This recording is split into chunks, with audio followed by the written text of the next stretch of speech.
All right, this is Dr. Morton, and I'm recording a video for Chapter 12. So let's look at the syllabus real quick. We'll do that very quickly here. Yeah, sorry, forgot what I was doing. Okay, so here we are. Not October, but actually week 11.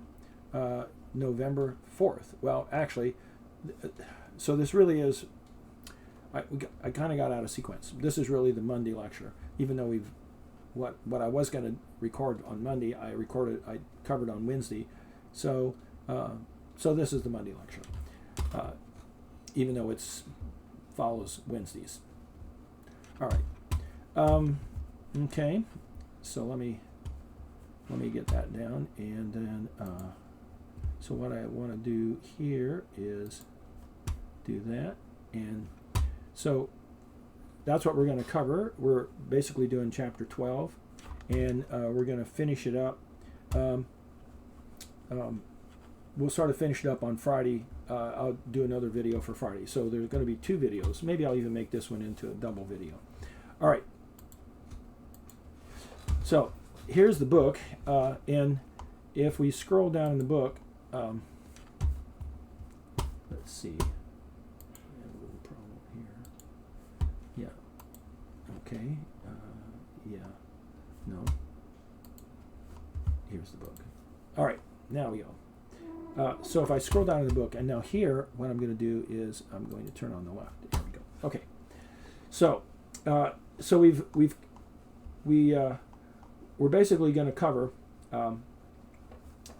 this state machines with inputs. So we have already talked about some of that. I talked about that on Wednesday, but I'll kind of go over this again. So here's our standard paradigm. We're going to design these state machines, whatever is in this green box. It's going to have some number of inputs and some number of outputs. The ones that we've already done involved problems, the sequential counter, for instance, or the non-sequential counters. There were really no real inputs. We had a clock, but we didn't have any inputs. And we also had no real outputs other than just the state of the flip-flops. We saw, though, at the end of the chapter that we would get into trouble if we tried to do a problem where we had a repeated state, because then we couldn't really do that problem. We would have to have modified our approach. And in fact, the modification would have required us to develop an output network that would, there were 2 states where the output was, where all the flip-flops were 1, or F if you want, because it was a 4 flip-flop problem. And we had, I think, 6 states. And so F showed up in state maybe S2 and also maybe in S5.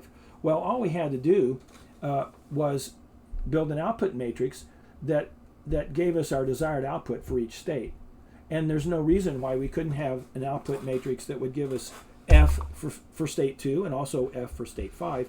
But still, we would still code in our flip-flops a different state number for those 2 states. One would be state 2 and one would be state 5, even though they had the same output. And of course, we can always have the same output if we have an output matrix. So we would have to modify the problem to include an output. And in fact, when we have some number of inputs and some number of outputs with our state machine, we have our general state machine. And that really can implement almost, there's a very, very almost infinite list of problems, or maybe it is infinite list of problems we can do with that paradigm. Okay, learning objectives for this chapter. So we want to be able to design a simple state machine with up to 8 states, 2 inputs, 2 outputs. Be able to explain the difference between a sequential design with mealy outputs and another with more outputs. And be able to state when to read the more machine outputs and when to read the mealy. Now, I did already cover this in class, but I'm going to try and review this in the video to make this video more generally applicable. But the real focus of this video is going to be the traffic light problem. If you think about what is the ultimate example of a state machine, a traffic light is the ultimate example.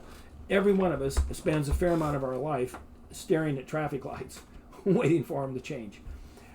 And most engineers, actually, if they travel the same route frequently, get very good at figuring out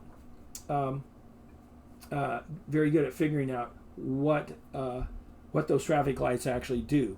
And so it's really interesting. And when they don't behave like we would expect them to, we suspect that that they needed to hire a slightly better traffic engineer or something. All right, here's our glossary. We're going to talk about Mealy machines and Moore machines. We define them here, but I'm going to talk about that separately. And then we have our state machine inputs and our state machine outputs, and those are just definitions. All right, so here's an example. This is an example of a state machine that has outputs, the traffic lights, and a whole bunch of states. But unless we have lane detectors, there may not be any actual inputs to this. And so we're gonna work on that. And the way we'll do this, we're gonna set this up with a clock that so every state takes exactly 5 seconds. And so if we want to have a condition that's going to last for 10 seconds, we just have to replicate the state and give it a new number. And so, say for instance, we would call this state S0. So we just copy state S0 to state S1, and now we have state S0 and S1 are the same thing, and that gives us this picture for 10 seconds. And if we need 15, we add another state that's identical. And that way we can build this up in blocks of 5 seconds, and we can pretty much configure this to give however many seconds we want for the east-west traffic while the north-south is stopped. And then we'll transition over to the north-south, and we'll have so many seconds for them. And we can have that separate just by adding or subtracting similar states. In this case, we've said the yellow condition for north-south could be repeated once to give 10 seconds of yellow. And then the green for east-west could be repeated 6 times to give 30 seconds of green for east-west. And then 2 times of yellow for east-west, giving 10 seconds of yellow. And then 10 repeats to give 50 seconds of green travel for north-south. Well, the idea there would be that north-south would be the main route. And then you'd have a total of 20 states, numbered 0 to 19 for this design. But there wouldn't be any input. And here's our little pictorial. And then we go to figure 12-2 and look at the state graph. Now, what I want you to see here, notice we'll show in our state graph what our outputs are. And these outputs are going to be associated with our states. But since there aren't any inputs, then the only thing we do, we always go from S0, we're always going to go to S1. There's only one path out of each one of our nodes. In fact, let me set that up just a little bit here. Let's see. Okay, so we'll transition over here. Let me write on this. And what I want to show you here is, we'll have, I've said this before, but I really want to make this point. So if we have n inputs, then we have to have 2 to the n paths out of each node in our state graph. All right. So if we have no inputs, n equals 0, so we have 2 to the 0 or one path out. If we have one input, then we have 2 to the 1 or 2 paths out of each node. And if n equals 2, then 2 to the 2 equals 4, so we have to have 4 paths out of each node. So you can see, as our inputs increase, the number of paths possible paths out of each node that we have to account for goes up by powers of 2. But with no inputs, we still have to account for one path out of each node. All right.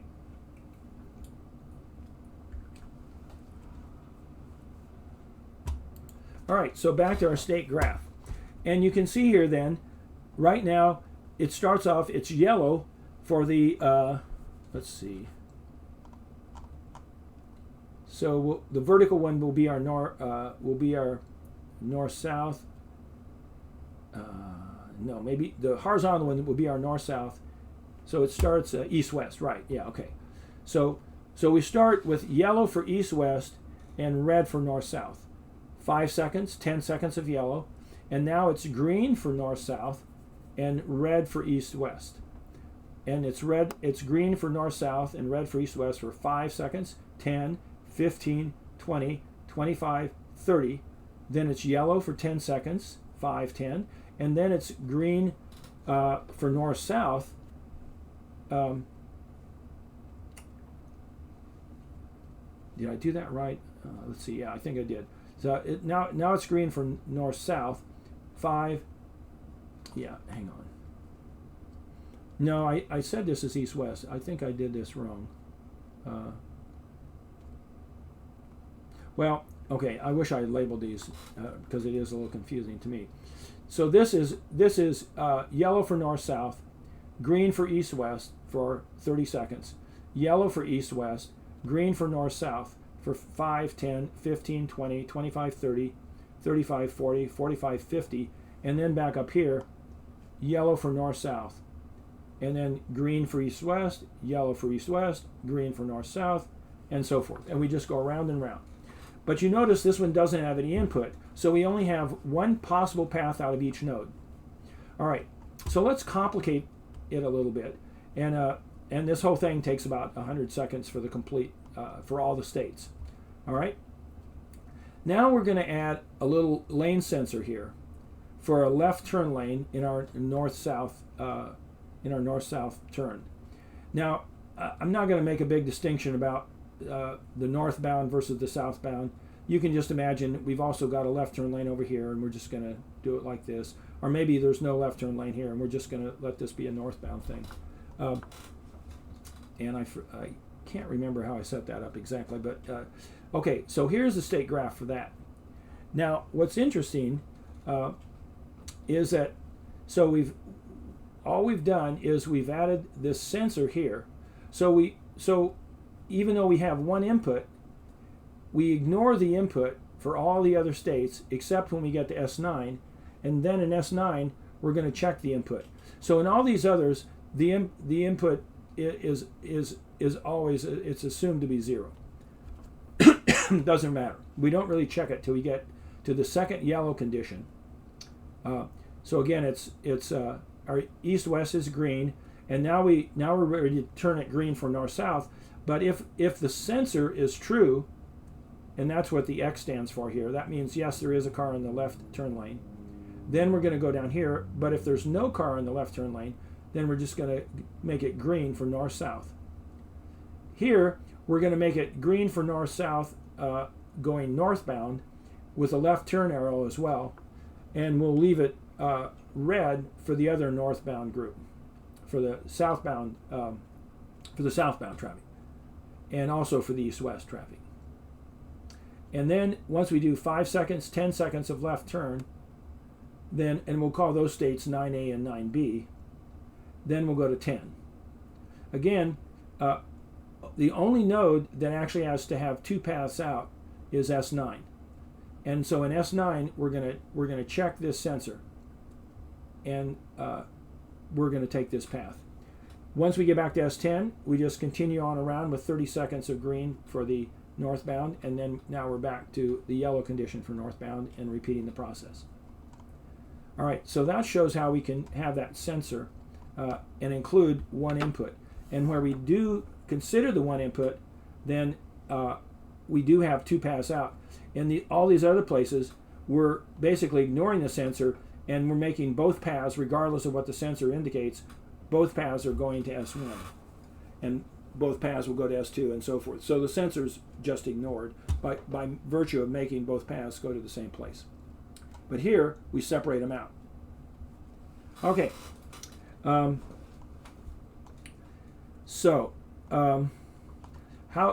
do we proceed from here? Well, okay, so now we've got 20 states plus 2 more, so we've got 22 states. So here's what we'll do. And we'll label them S0 to S19, but we'll throw in a 9B 9A and a 9B. Okay. So if we're in state S0, then regardless of the sensor reading, we're going to go to S1. And in S1, we're going to, regardless of the sensor reading. So we're going to ignore the sensor reading until we get to S9. In S9, if the sensor is shows no cars, we'll go to S10. But if it shows a car, we'll go to 9A. And then in 9A, we'll always go to 9B, regardless of the sensor. And in 9B, we'll always go to S10. Then in S10, always go to 11, 11 to 12, and so forth, completing the rest of the chart. And 19, we'll go back to S0. And here's how we're going to do the lights. So we have now the one thing we're going to have to break out. We have to break out the east-west green can be the same, and the east-west red can be the same, and the east-west yellow can be the same. But for the south, we have to separate the south red, the southbound red, from the northbound red, because normally they'll be doing the same thing, except when we get to 9A, and here we're going to leave this northbound, the southbound red is going to continue to be on until the left turn finishes, if we do the left turn. If we just go to 10, then we'll skip that. And then we'll make both the southbound green and the northbound green, and the left turn arrow will be red. Again, anywhere there's not a 1, we assume that the light is off. So the light's only on when the output's 1. Otherwise, we assume it off. And then that'll continue for 30 seconds of green, and then we'll go back to S0 and show yellow for both north and south directions. Okay. And we didn't include a yellow error, and you don't always get yellow arrows. Sometimes it just the green arrow goes off, and then the northbound and southbound green, or the southbound green, just comes on. Okay, I guess strictly speaking, you probably should have a yellow arrow, but we didn't put one in. Okay, so that's how the problem looks in a truth table, and then of course, so all we have to do now is basically write these equations out and simplify them. In this case, we have a lot of states, so we have more variables than we can use with K-maps. So we'll have to use other techniques like computer-based tools, or we can actually just use switching algebra and simplify it that way as well. We can just write out our minterms. Okay. So we only have 20 states. So we actually, how many flip-flops do we need to cover 19 states? Well, the nearest power of 2 would be 32, and so that's 5 flip-flops. So we can cover this with 5 flip-flops. We'll have a bunch of don't cares. We could use a 6-variable K-map with our lane sensor as one variable, and then our 5 flip-flop inputs as the other 5 to make 6. That'd be a little tricky. It's not that, it wouldn't be that tough, because there's only one place where we have to really consider that 6th variable. So we can probably make that work. But an easier way to do that is with a state machine chart, and we're going to cover those in just a few chapters. All right. Now the other thing that we did in this, in this chapter, we're going to give a simple design where we can easily solve it with some 3-variable K-maps, and that'll be a lot easier to work with. Not quite as many outputs, not quite as complicated as the traffic light. So let's look at this. So the first off, so here's our problem. We're gonna look for a code detector that reads a serial input and looks for the input code 110. All right, so this is gonna look for 110, and which is a binary 6. Okay, now we're gonna allow. We're not going to reset, but the truth is the targets can't really overlap because the last element is a 0, and it's not the first element. So basically, there's no such thing as overlapping targets here. So once we finish a target, once we get a target, we're going to be starting over. All right. We're going to now. How do we know if we have an input stream? So let me write on the paper just a little bit here. Let's see. I'll transition. So let's say we have a. Let's say we have our little network here. This is our network. So we have one input, and it's X. We have one output, Z. And Z is going to equal 1 when we get a sequence of 3 values that are 1, 1, 0. That's our target. Now, the way we're going to do this, we've got a little state graph. I'll draw it here, but then I'll pull it up in the textbook. So we're going to start in S0. And in S0, and I think, let's see how we did this. Oh yeah, we did it. Okay, I have slides. Maybe all right, the textbook kind of works through it. All right, we're gonna, so in S0 we have nothing for our target. So we don't have anything. We're looking for the first one. If we get a 0, we're gonna stay here because we still have nothing. Okay? If we get a 1, we'll go to S1. And there we have the first one. But we're still going to output Z equals 0. And here Z equals 0. Now, so we're going to go here on a 1. Now, if we get another 1, now we're going to go down to S2. And now we have 2 1s. But Z still equals 0. And then if we get a 0, now we have a target. We'll go to S3. We have a target of 1, 1, 0, and Z will be equal to 1. Now normally, we don't write Z equals to 1. We just put Z there, and we don't write Z equal to 0. We just leave it out. So if you don't see Z, then you know that it's 0. So we could redraw this. Let me just redraw this, make it a little neater. So we'll do S0, and that'll be nothing. We'll stay here on a 0, and on a 1, we'll go to S1. Now we have a 1. Z is still 0, and we're just not going to say anything about it. And then we're going to go to S2 on another 1. And now we have 2 1s, but we still don't have a target, so Z would still be 0. And then finally, we get a 0, and now we're in S3. We have a target, 1, 1, 0, and we have Z equals to 1. Now here, if we get a 1, we can go here on a 1, and here we go here on a 0, because we still don't have anything.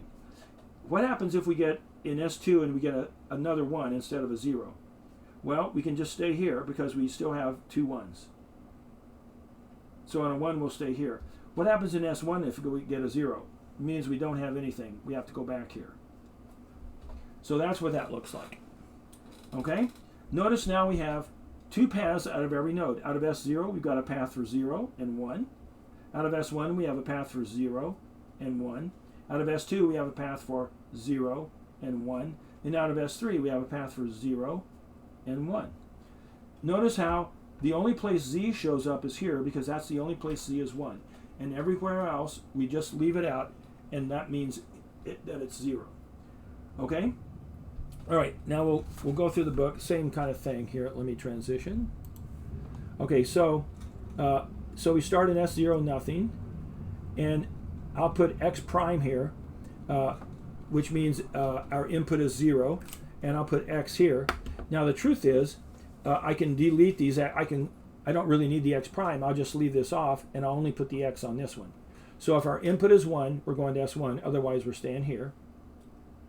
And then if we get a 0 here, we're going back. But if we get a 1, we're going to S2.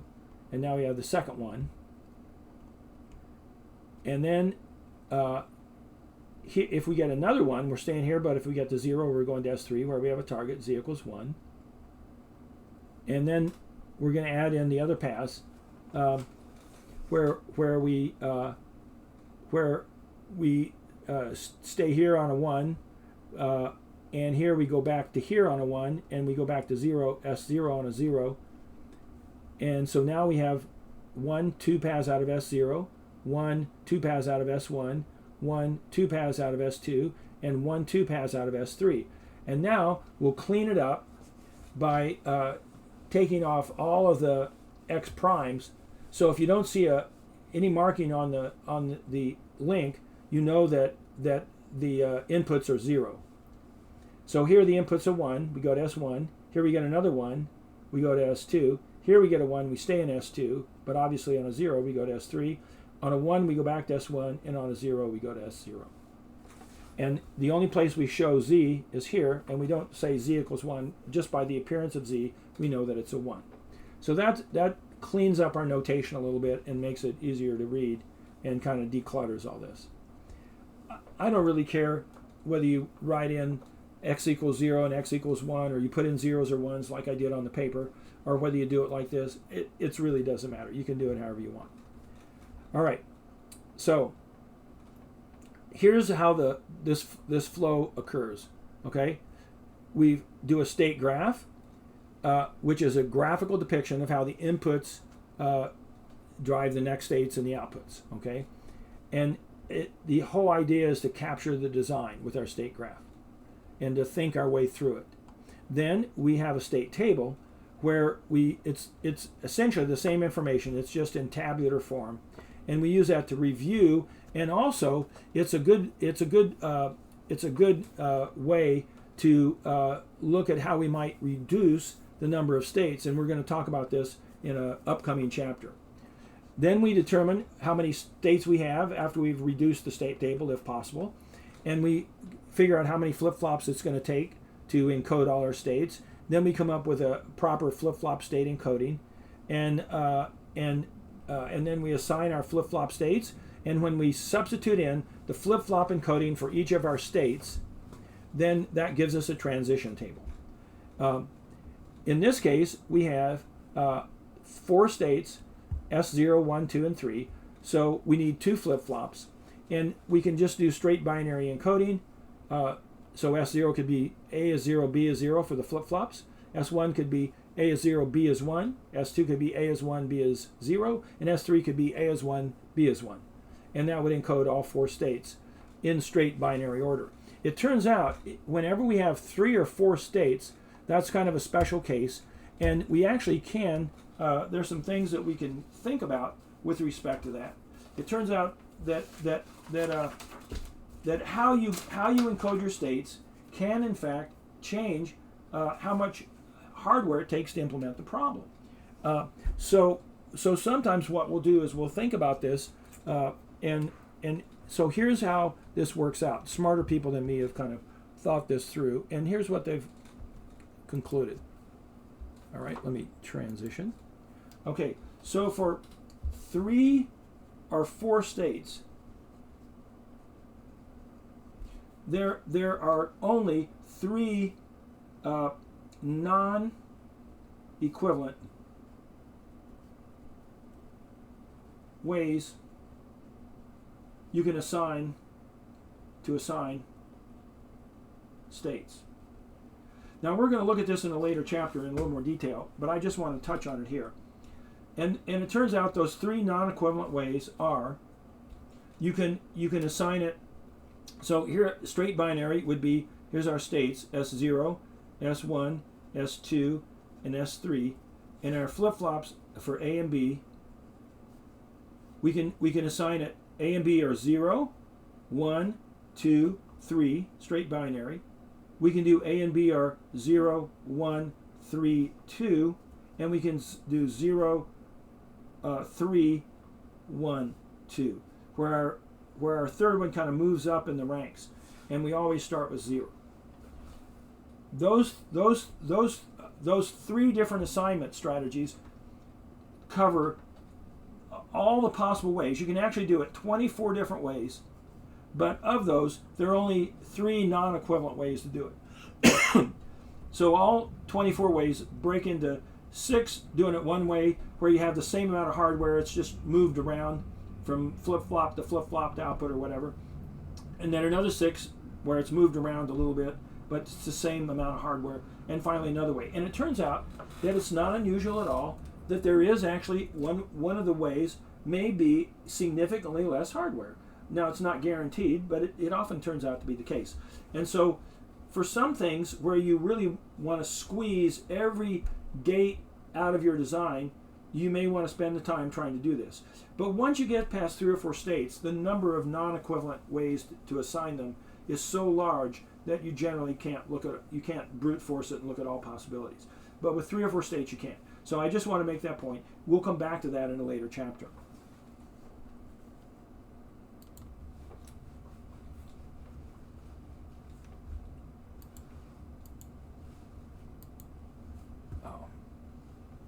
Okay, so what we're going to do now is we're just going to advance to the transition table, and here it is. We have our states encoded with flip-flop A and B, 0, 0, 0, 1, 1, 0, and 1, 1 in binary order. Here's the next states, straight off of our state table, just with our encoding substituted. And here's our output for Z. And now these turn into K-maps. The A columns are taken off, and we do X at the top, AB down the side, and we have K-maps for our D sub A input, our D sub B input, and because we don't have X is not involved in the output Z because it's a Moore machine, then we just have a 2 variable map, and there's our output, and that would be AB. Okay, and so this is going to be that's going to be X A prime B, and this is going to be A B prime. So that'll be a 3 variable term, a 2 variable term, and then here we have 3 variable terms: X A prime B prime, X A B, and X prime A B prime. And so then we draw the circuit, and I don't think I put that on there. All right, so that's that problem. Okay, what I want to do now, I just want to kind of review what I've said about the Mealy and Moore, and then I want to go through one more simple problem, and we'll try and we'll try and repeat what we just did. Only I'm going to do it first with a Mealy machine, and then I'll do it with a Moore machine. Or maybe I'll switch that around. I'll do it with the Moore machine first, and then I'll do it with the Mealy. But it'll be a similar problem to what we just did. It's just that we're going to have a different target. Okay. All right. So let's do that. And for this, I'm going to use slides. Okay. So a Mealy and Moore machine. So what I want you to see here is that we have in the Moore machine, the output is a function of the present state only. And it doesn't change when the new inputs come in. It only changes when the clock edge hits and updates the flip-flops to the next state. So in our present state, as long as we're in our present state and we don't change to the next state, our outputs are the same. Whereas in a Mealy, the output function requires the present state plus the new inputs before we update to the next state. So the Mealy machine is looking forward to the next state, and the Moore machine, not to the next state, but it's looking forward to the new inputs. Whereas the Moore is just locked with the present state. Okay. So in a Mealy machine, the inputs usually show up as variables in our output function. In a Moore, they can never be in the output function directly, because it only depends on the state. So we only have to know the settings on our flip-flops to calculate our outputs. Okay. And if in fact in a Mealy machine, if we have outputs that don't depend on the new inputs, then they're not Mealy outputs, they're really Moore outputs. All right. So we're going to do a new problem here. Again, a sequence detector. This time we're going to use a target of 1, 0, 1. Now in this case, we're going to allow overlapping targets. We're going to let that last one be the first one in a possible new target of 1, 0, 1. Otherwise, it's exactly the same. We're going to use a mealy network initially, and then we'll do it with a more. We have to figure out how many flip-flops, but we're going to have 4 states, or 3 states with a mealy, and 4 states with a more, so we're going to need 2 flip-flops both times.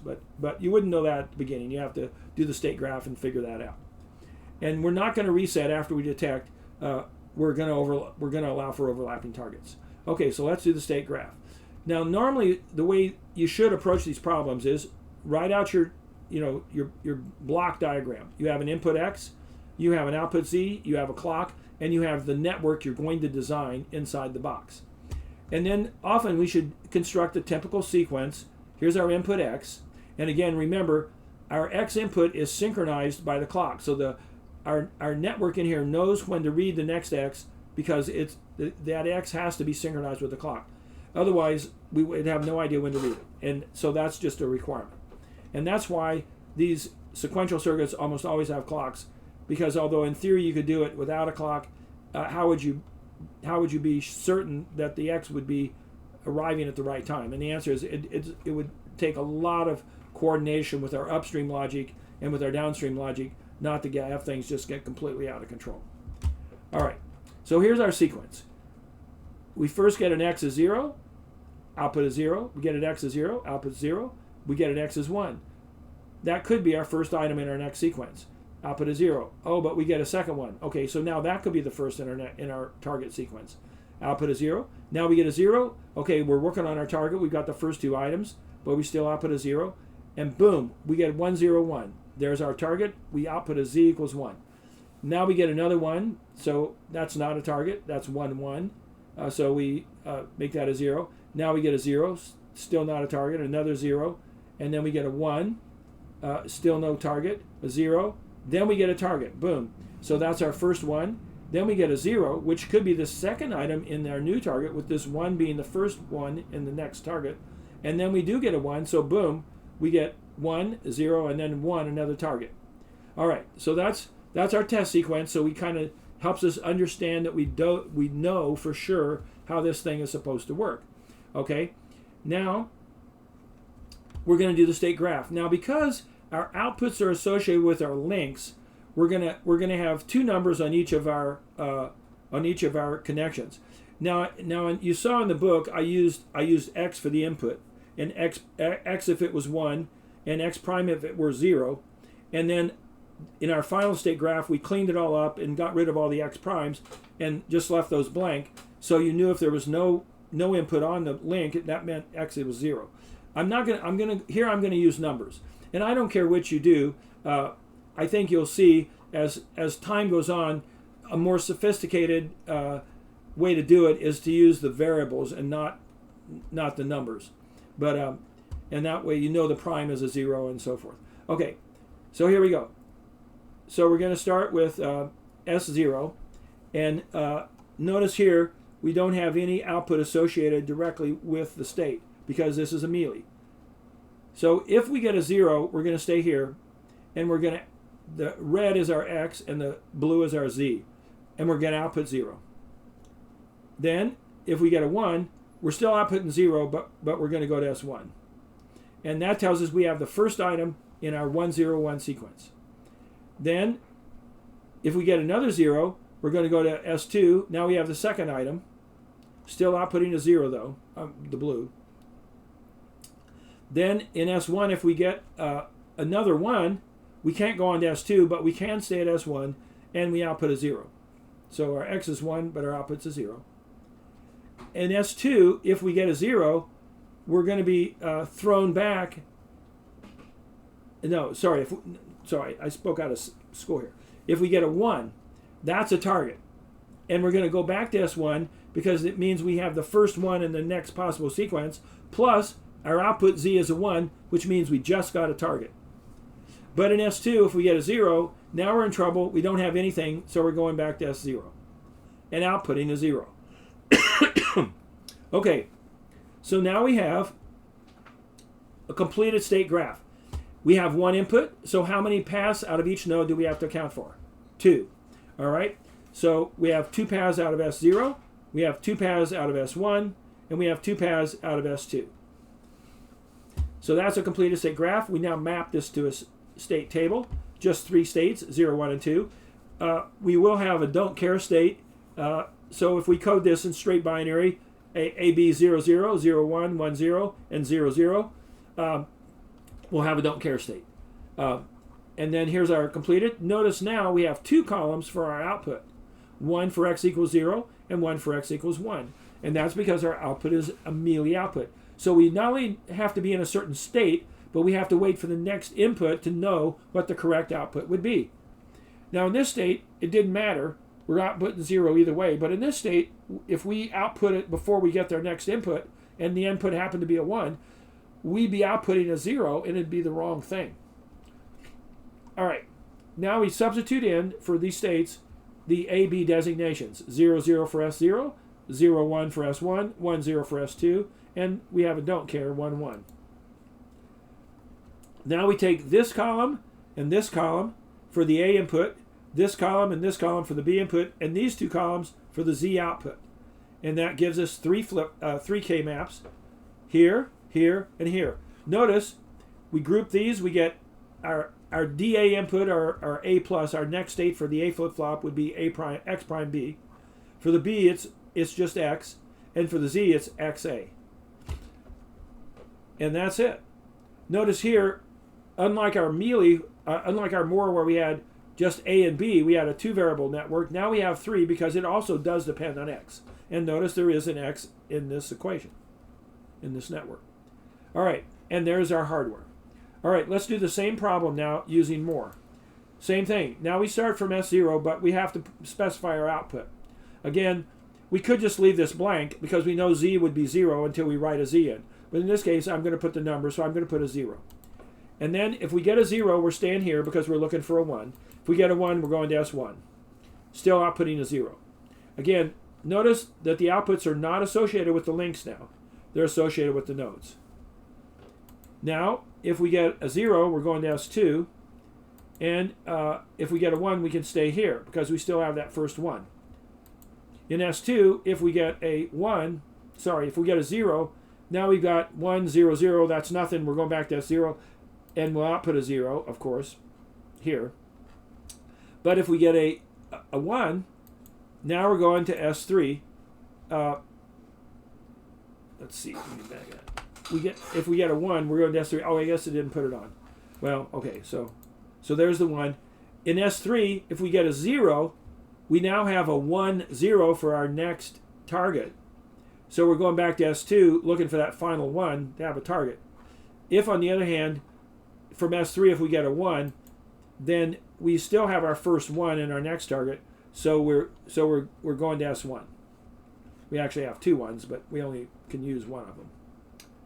All right, now that's a completed state graph.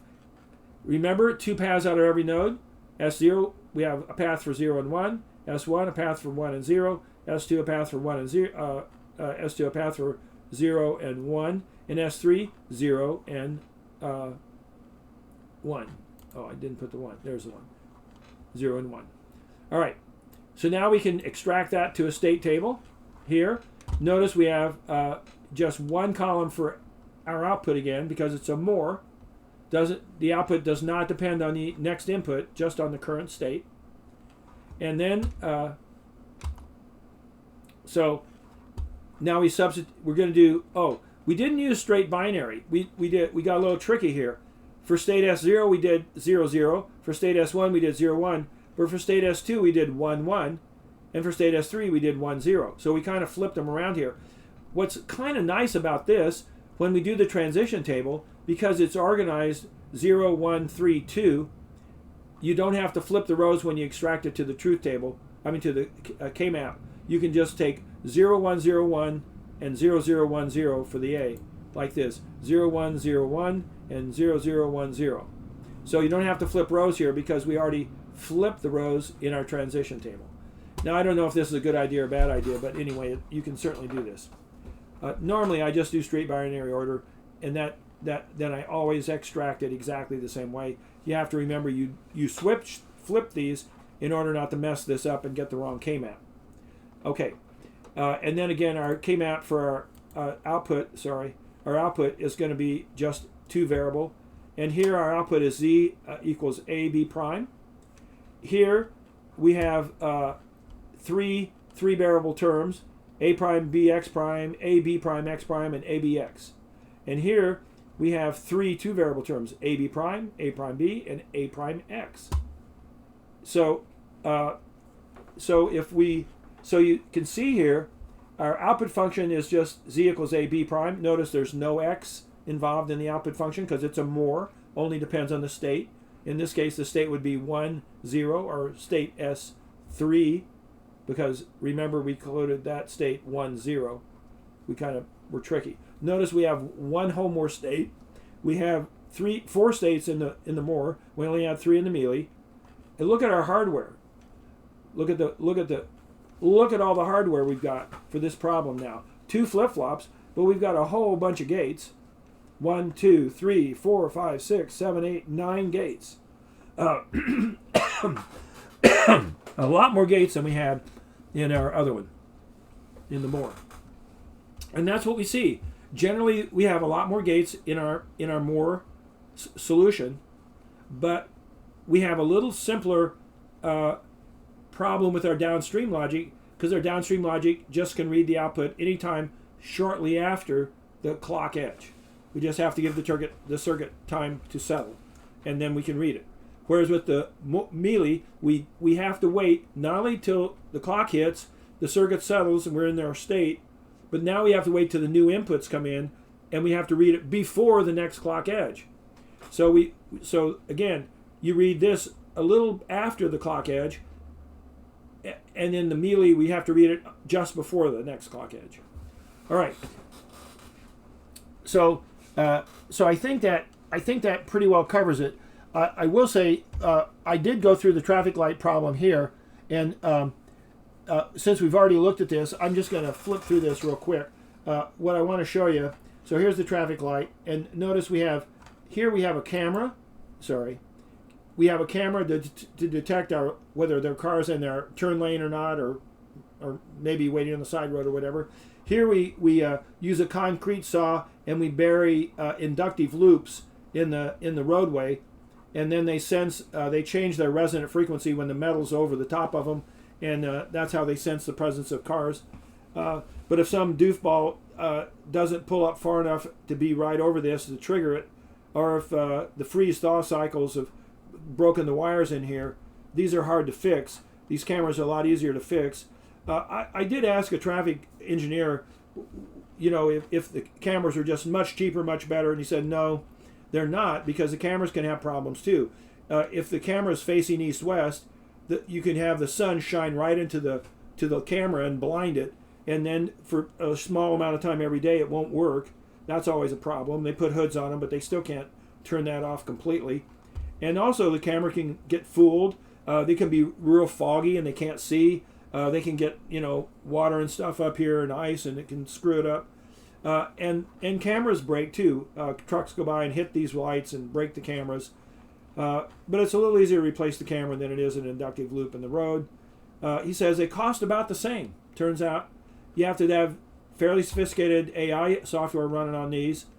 So it's a bit of a wash, but my guess is you'll see more and more cameras and fewer inductive loops, just because this is a little more labor intensive. Okay, so here's our traffic light, just like before, and no left turn arrows, and then we have this basic thing, but then we go through all these. Now we put in the left turn thing, and now we have 20. So here's the way these are all, we have 9 lights to control, okay? Some of them we can pair up, east-west red, east-west yellow, east-west green, that's fine. South red, south green, north red, north green, north left arrow, and north-south yellow. And that's how we kind of do it. And then here's our state table with 22 states, including 9B and 9A and 9B. We have an input for our sensor, and in every case except for at 9, there's no difference between which path we take. But here we go to S10 if our sensor shows no cars, and we go to 9A if it shows a car. Everywhere else, we ignore the sensor input. And then the ones, just like before, indicate the lights are on, and blank squares indicate they're off. So we need 5 flip-flops, 22 states, 9 outputs. And so we're going to do the K-maps. Here's our K-map for the east-west red. We can loop all this and do those. And then we have a few others we have to do like that. And then we can do here's for the DA flip-flop. Again, we got 4 maps here. We did this. Yeah, this is it's a Moore machine. So for our output, for this output, we didn't have to worry about it. But for the DA flip-flop, we did have to consider it. And so this shows the don't cares don't depend on the X variable, just A, B, C, D, E, since they're there for states 22 through 31. All right, so anyway, so this is all constant 1, and we just have to loop that 1, so that's the only real term. But what we'll see is that it's a lot easier to do this with an SM chart than it is to do it with these 6 variable K-maps. Again, we pulled out X and A, so this is X is 0 and A is 0. This is X is 0 and A is 1. This is X is 1 and A is 0, and this is X and A are both 1. And then otherwise we have B, C, D, E in our map. And then so you can see that that's just an example of how you could do the maps. Okay, I'm going to pretty much stop with that. We're at 52 minutes, so I don't want to go any longer anyway. So I've pretty well covered everything I want you to know in Chapter 12. And I'll probably do a short video Friday, tomorrow, and post that. And we will then see you in class. I'll do another video for Monday, and I'll see you in class on Wednesday. Just a few more classes to be had, actually. All right.